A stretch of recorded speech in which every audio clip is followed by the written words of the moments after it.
Eh, Todos tenían para leer los capítulos 2 y 3 de lo que se les dio a conocer en torno a lo que era la existencia de Dios en esta visión de San Anselmo. Por eso hemos recurrido al profesor Daniel Siegel, doctor en filosofía, para ver si hay o no hay un error en lo que va a ser el silogismo que plantea San Anselmo para justificar esta existencia divina. Insisto una vez más y le doy la palabra a él. Todo santo, y lo digo yo como católico, presuponemos la existencia de Dios. El tema es cómo llegamos a justificar esta existencia. Ya hay distintos mecanismos, entonces lo que buscamos es con un espíritu crítico entender cuál es la forma más acercada a la verdad de comprender a Dios y de esa manera ordenarnos justamente hacia la verdad. Insisto una vez más, no es una crítica a un santo, sino entender esto desde lo que la propia teología ha ido refutando, modificando, expandiendo o conociendo.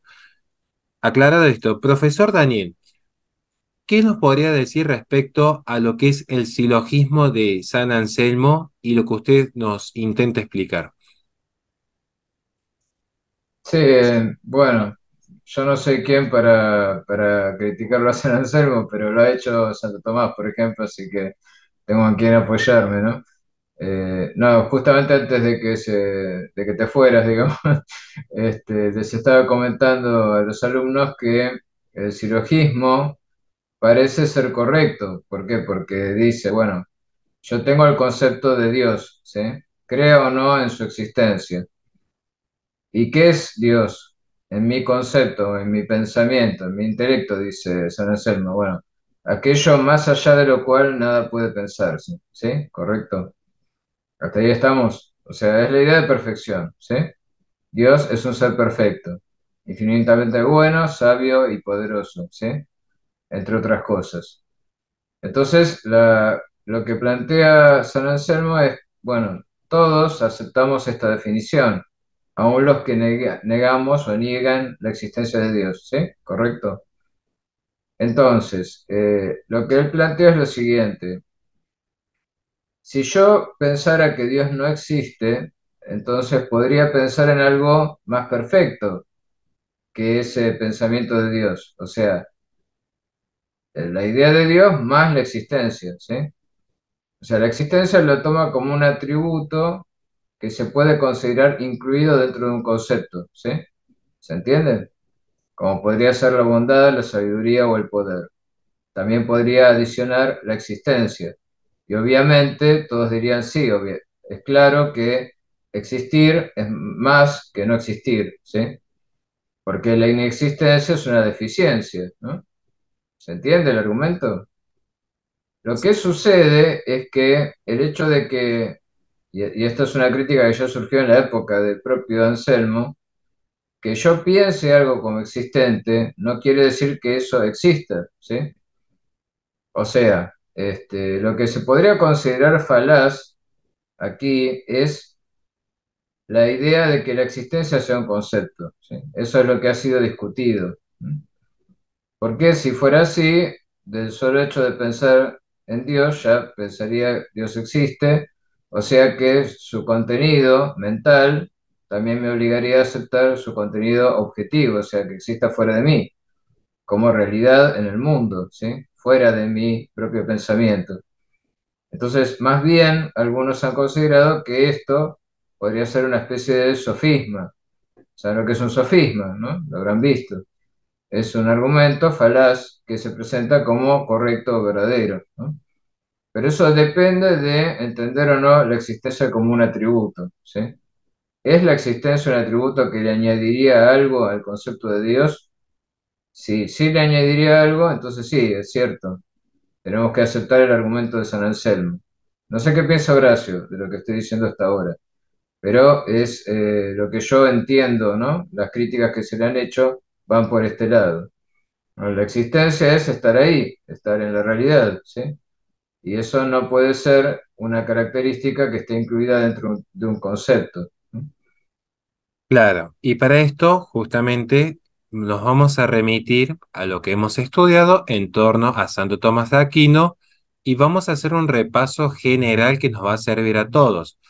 Empecemos a dilucidar los capítulos que nosotros con el profesor Daniel presuponemos que ya todos leyeron, que hicieron la actividad que tenían que hacer, que era ver aquel video que les pasé y leer los dos capítulos que tenían para leer hoy. Como uno ya más o menos los conoce, no les voy a hacer preguntas porque no me quiero, quiero seguir creyendo. Quiero caer en esta lógica de San Anselmo, de decir, bueno, si en mi mente está la idea de que se ha cumplido tal atributo, es porque es. Vamos a cederles acá. ¿Qué podríamos resumir del capítulo 2 y 3 del libro que se les pasó? ¿Qué podríamos resumir? El siguiente silogismo. Dios es el ser más perfecto que se puede pensar. Un poco lo que yo les quise decir la vez pasada para que se entienda un poco mejor. Supongamos que yo pensase en un unicornio. Tiene atributo X, Y y Z.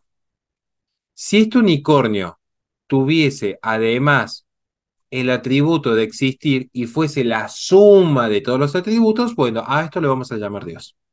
Lo que está diciendo aquí San Anselmo es lo siguiente, para que se pueda entender, para que se pueda entender.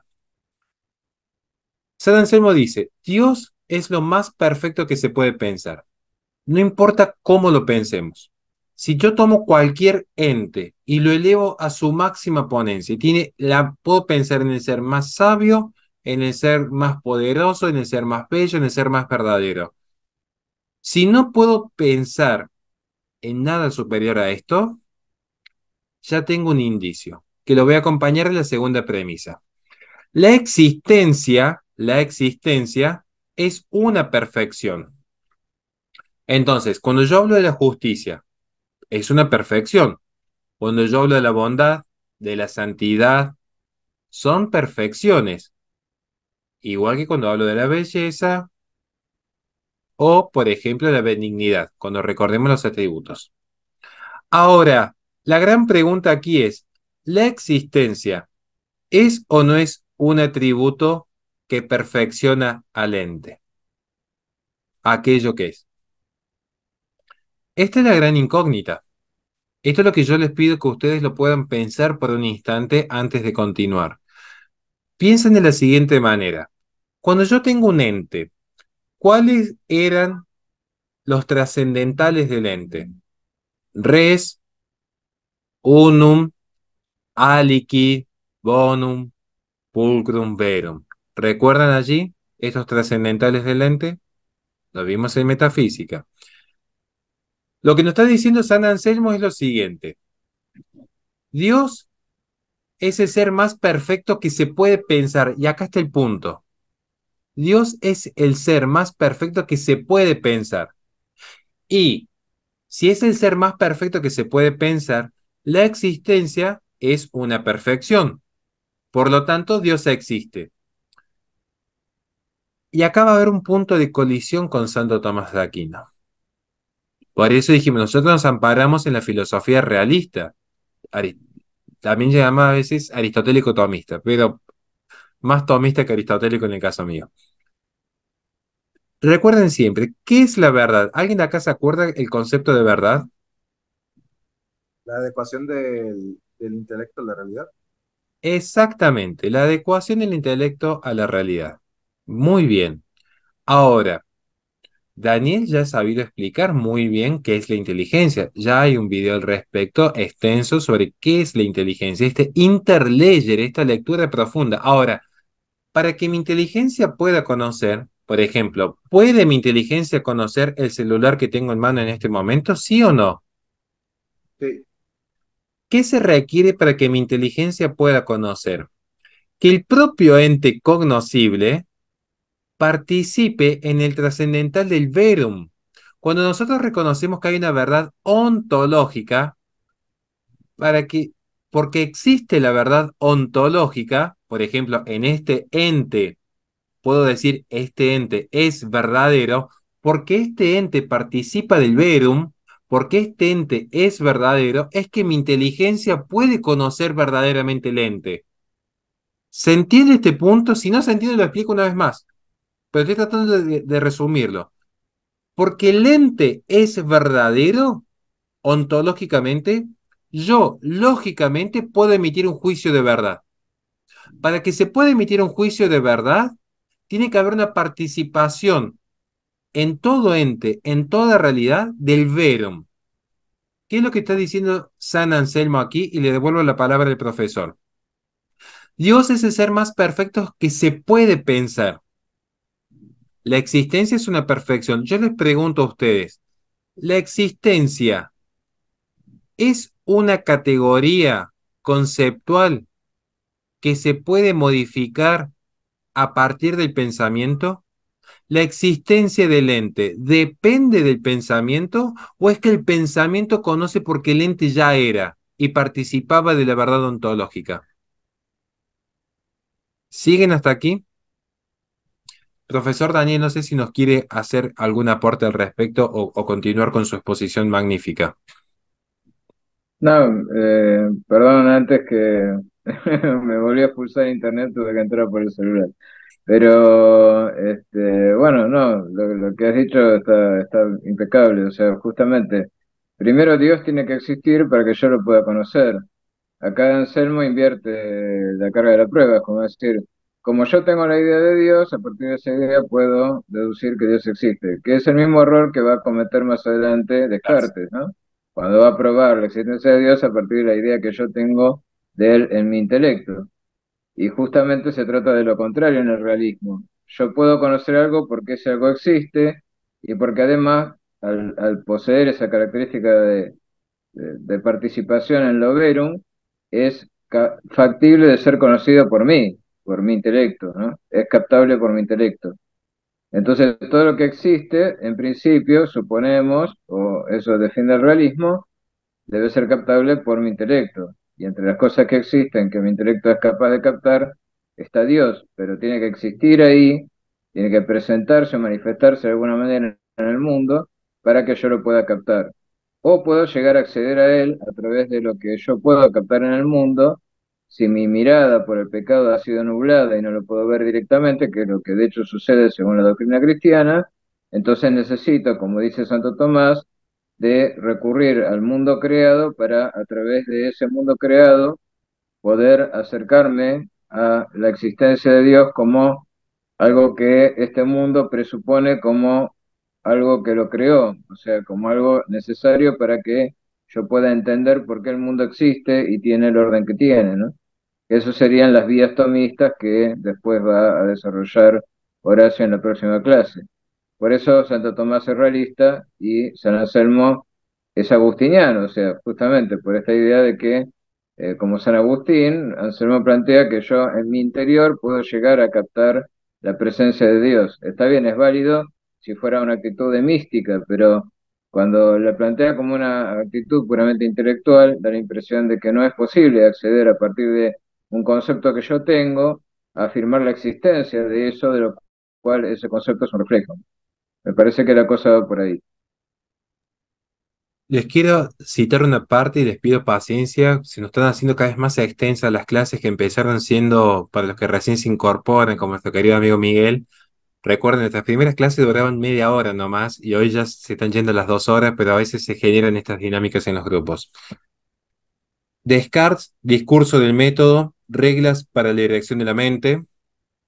Cuarta parte, pruebas de la existencia de Dios y del alma humana o fundamentos de la metafísica. Les quiero citar una simple parte que dice aquí lo siguiente, y les pido que presten atención para ver el punto aquí. Advertí también que no había en ellas nada que me asegurase la existencia de su objeto, pues veía claramente que, suponiendo un triángulo, era necesario que sus tres ángulos fuesen iguales a dos rectos, pero no por eso veía nada que me asegurase de la existencia en el mundo de ningún triángulo. En cambio, volviendo a examinar la idea que tenía de un ser perfecto, encontraba que la existencia estaba comprendida en ella, de la misma manera que se está comprendido en la que de un triángulo en el que sus tres ángulos sean iguales a dos rectos, o en la de una esfera en la que todas sus partes disten igualmente de su centro. Y aún me parecería más evidente lo primero. Por consiguiente, que Dios, ese ser tan perfecto, es o existe, lo encontraba por lo menos tan cierto como pudiera serlo cualquier demostración de la geometría. ¿Qué es lo que está diciendo Descartes aquí? Un postulado que es similar al que toma San Anselmo. Él va a decir, puede que en el cosmos no exista ningún triángulo, pero hay ciertas reglas que sí son necesarias y que son evidentes, que trascienden a toda demostración y que son aprehensibles porque hay una mente capaz de tomar conocimiento de ellas, porque hay una mente que lo piensa. Entonces, lo que está diciendo Descartes es, yo puedo dudar de todo lo que está a mi alrededor, de todo lo externo. Puede haber un genio maligno que me quiere en este momento corromper y engañar a través de mis sentidos. Pero Descartes va a decir, hay ciertas ideas que voy a ser cuidadoso con lo que digo, innatas. No quiero decir que dejarse de ser innatista, pero habilita esta escuela en algún punto. Entonces, estas ideas que ya no van a depender de lo externo, ¿de qué van a depender si no? Van a depender de la propia conciencia, del propio pensamiento, de la propia razón. San Anselmo, de hecho, toma muchos elementos de la filosofía agustiniana. Y la filosofía agustiniana, que por cierto, a mí me encanta, no estamos aquí para criticar a San Anselmo, sino para entender lo que es la existencia ontológica de Dios, que vamos a ver cuando estudiemos las 5 vías tomistas, que las necesitamos estudiar, pero necesitamos previamente tomar distancia de este postulado, porque de hecho las 5 vías van a ser en gran medida una respuesta a este pensamiento. Recuerden que en San Agustín todavía queda aquella inscripción de lo que fue su formación como neoplatónico. Entonces, como tiene principalmente de Plotino, como tiene entonces esta raíz neoplatónica, va a estar siempre esta idea del mundo del eidos. Yo trato de hablar del eidos porque quizás el eidos sea más preciso en su concepto filosófico de la idea por sí. Si yo podría tener, por ejemplo, una idea de un unicornio, se me estoy imaginando un unicornio ahora, ¿no? Pero de ahí a que Platón diga que el unicornio existe porque existe en mi mente, no, no lo diría Platón, digamos, ni tampoco lo diría Plotino, ni tampoco lo diría San Agustín. Pero vemos este problema. ¿Cuál es? Decir, Dios existe porque soy capaz de pensar en un ser tan perfecto. ¿Quién podría inscribir en mí una idea tan perfecta si no es el propio Dios? Pero se está invirtiendo la carga de la prueba aquí, como bien explicó Daniel. Profesor Daniel, para no extender más esta explicación del silogismo de San Anselmo, silogismo que fue, insisto, ¿quién no quisiera ser santo dentro de los católicos? ¿Quién no quisiera ser santo y pasar a la posteridad? Simplemente que esto es una discusión filosófica en torno a Santo Tomás de Aquino.